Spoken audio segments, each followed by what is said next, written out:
The present administration is 1 year in office, driving its 8 priority areas of development aimed at improving the economy and empowering Nigerians.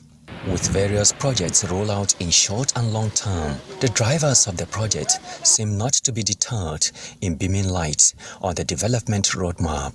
The Power Minister identifies signing into law of Electricity Act 2023 by President Bola Tinubu as one of the achievements in the sector, as interventions in generation, transmission and distribution arms of the value chain are yielding results for improved power supply.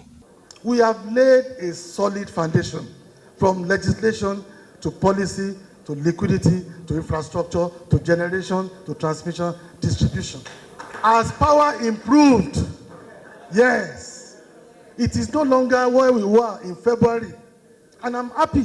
It might be baby step today. It will soon become giant steps. We will not relent until we have a resilient and efficient electricity sector that meets the needs of all Nigerians.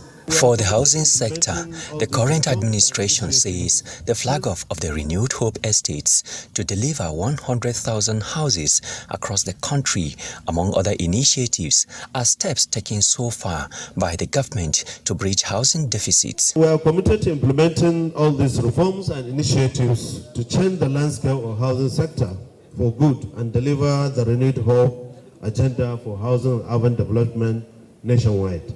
We are collaborating with the Minister of Finance, who is coordinating Minister of Economy, to ensure that all financial institutions in government were identified, including the housing institutions, and so as to bring in economic growth, job creation. To achieving a healthier society with productive population, government says significant accomplishment through expansion of healthcare infrastructure, access to essential medicines, and implementation of robust public health campaigns to combat prevalent diseases have been achieved.